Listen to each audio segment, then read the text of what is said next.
অবশেষে school college শনিবার বন্ধ থাকছে। এই সংক্রান্ত একটি প্রতিবেদন দৈনিক জনকণ্ঠ নামক একটি পত্রিকা প্রকাশ করে। এই পত্রিকার শিরোনামেই বলা হচ্ছে, শনিবার শিক্ষা প্রতিষ্ঠান চালু রাখলে কঠোর কর্মসূচি। এই সংক্রান্ত বিস্তারিত তথ্য জানাবো আজকে ভিডিওতে। প্রিয় ভিউয়ার্স, আজকে নতুন ভিডিওতে সবাইকে স্বাগত জানাচ্ছি। আপনি যদি আমার চ্যানেলে নতুন হয়ে থাকেন তাহলে এরকম গুরুত্বপূর্ণ ভিডিওর আপডেট পেতে চ্যানেলটি সাবস্ক্রাইব করে রাখুন। ভালো লাগলে লাইক কমেন্ট করুন আর সম্পূর্ণ ধারণা পেতে পুরো ভিডিওটি না টেনে দেখুন। তাহলে শুরু করা যাক।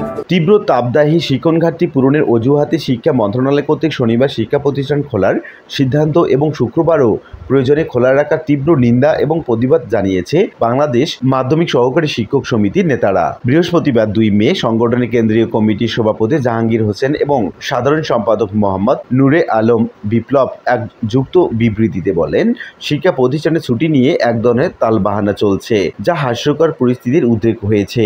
এতে করে শিক্ষার পরিবেশ নষ্ট হচ্ছে, শিক্ষণ শেখানো কার্যক্রম ব্যাহত হচ্ছে। তারা বলেন, কোনো দুর্যোগ শিক্ষক এবং শিক্ষার্থী সৃষ্ট নয়। পরিস্থিতি বিবেচনায় শিক্ষা প্রতিষ্ঠান সাময়িক বন্ধ হতেই পারে, পূর্বেও এমন হয়েছে। সেই কারণে নির্ধারিত ছুটি কমিয়ে দেওয়ার কোনোভাবেই কাম্য নয়। মন্ত্রণালয়ে এহেন সিদ্ধান্তে শিক্ষার আসল উদ্দেশ্য ব্যাহত বই কিছু নয়। কারণ নির্ধারিত ছুটি এবং সাপ্তাহিক ছুটিতে শিক্ষার্থীরা পাঠ সংশ্লিষ্ট বাড়ির কাজ সম্পন্ন করতে পারেন।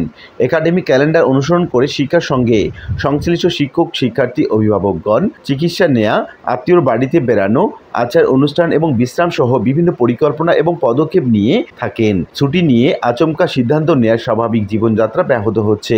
ফলশ্রুতিতে সামাজিক, শারীরিক, মানসিক এবং অর্থনৈতিক ক্ষতির সম্মুখীন হচ্ছেন তারা।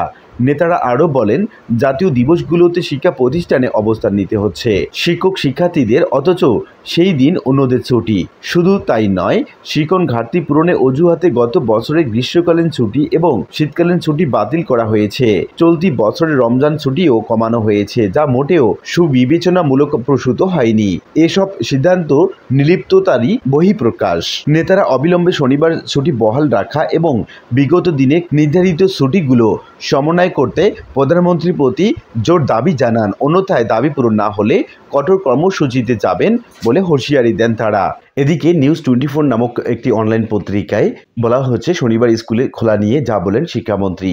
এখানে বলা হচ্ছে, শিক্ষামন্ত্রী মহিবুল হাসান চৌধুরী বলেছেন, বর্তমানে শনিবারে যে শিক্ষা কার্যক্রম চলছে তা স্থায়ী নয়। ছুটির দিন শিক্ষা কার্যক্রম চালিয়ে নেওয়ার জন্য বিদ্যালয় খোলা রাখার সিদ্ধান্ত আগেও ছিল, এখনো আছে, ভবিষ্যতেও থাকবে। শিক্ষামন্ত্রী মঙ্গলবার 30 April Dhaka teachers training college Bangabandhu সৃজনশীল মেধা অন্বেষণ 2024 জাতীয় পর্যায়ের প্রতিযোগিতার সমাপনী অনুষ্ঠানে তিনি এসব কথা বলেন। তিনি বলেন, আমাদের নির্দিষ্ট কর্মদিবস আছে। এখন আমাদের প্রয়োজনে শনিবার বিদ্যালয় খোলা রেখেছি, কারণ বেশ কিছুদিন বিদ্যালয় বন্ধ ছিল। এটি স্থায়ী বিষয় নয়। প্রয়োজন বোধে যে কোনো ছুটির দিন শিক্ষা কার্যক্রম চালিয়ে নেওয়ার জন্য বিদ্যালয় খোলা রাখার সিদ্ধান্ত আগেও ছিল, এখনো আছে এবং ভবিষ্যতেও এটি থাকবে। এটা নতুন কিছু নয়। শুক্রবার তো অনেক জায়গায় পরীক্ষা হয়, আগেও নেওয়া হতো। সেটা শুক্রবার হোক, শনিবার হোক, প্রয়োজন সাপেক্ষে খোলা রাখতে পারবো। বিদ্যালয় শিক্ষার্থীদের জন্য অবশ্যই একটি নিরাপদ স্থান। এক এক জেলায় এক এক তাপমাত্রা। যে সমস্ত জেলায় আমাদের সন্তানরা অতিবৃষ্টির কারণে, বন্যার কারণে স্কুলে যেতে পারে না, অনেক কষ্ট হয়, স্কুল বন্ধ থাকে, সেই সমস্ত জায়গায় শুষ্ক মৌসুমেই শিক্ষা কার্যক্রম তাদের জন্য গুরুত্বপূর্ণ হয়ে ওঠে, তাদের শিক্ষণ ফল অর্জনের জন্য। কিন্তু এখন দেখা যাচ্ছে, এমন একটা আলোচনা হচ্ছে, রাজধানী ঢাকার তাপমাত্রা বৃদ্ধি পেলে সারা দেশে শিক্ষা প্রতিষ্ঠান বন্ধ করে দেওয়ার বিষয়টি আসছে। রাজধানীতে তাপমাত্রা বেড়ে গেলে ঢাকাতে আমরা স্কুল কলেজ বন্ধ রাখতেই পারি, বলেন শিক্ষামন্ত্রী। শৈত্যপ্রবাহ, তীব্র তাপদাহ, বন্যা সহ বিভিন্ন দুর্যোগে শিক্ষা প্রতিষ্ঠানে ছুটির সিদ্ধান্ত নিতে স্থানীয়ভাবে বিশেষ কমিটি গঠনের লক্ষ্যে নীতিমালা করা হবে বলেও তিনি জানান। অনুষ্ঠানে শিক্ষামন্ত্রী বলেন, প্রযুক্তির যথাযথ ব্যবহার না হলে বিপর্যয়কর পরিস্থিতির শিকার হবে। শিক্ষার্থীদের প্রযুক্তির সঠিক ব্যবহারের আহ্বান জানান তিনি আরো বলেন, নতুন কারিকুলাম, সফট স্কিলস এর মতো বিভিন্ন সৃজনশীল দক্ষতার উপরে গুরুত্ব দেওয়া হয়েছে। সৃজন ব্যক্তি মানেই মানবিক। উল্লেখিত আলোচনা থেকে আমরা এটুকু বলতে পারি যে, শনিবার শিক্ষা প্রতিষ্ঠান চালু রাখলে কঠোর কর্মসূচির যে আন্দোলন ডাক দিয়েছে বাংলাদেশ মাধ্যমিক সহকারী শিক্ষক সমিতি, তা খুবই যুক্তিযুক্ত এবং সমীচীন বলে অনেকে মনে করছেন। আর এই কারণেই শনিবার শিক্ষা প্রতিষ্ঠান খোলার যে সিদ্ধান্ত হয়েছে সেটা বাতিল হতে পারে। আশা করি বিষয়টি বুঝতে পেরেছেন। আর আজকের ভিডিওটি এ পর্যন্তই। আশা করি ভিডিওটি আপনাদের ভালো লেগেছে। ভিডিওটি ভালো লাগলে লাইক কমেন্ট করতে ভুলবেন না। আর নিয়মিত আপডেট পেতে অবশ্যই চ্যানেলটি সাবস্ক্রাইব করে রাখুন।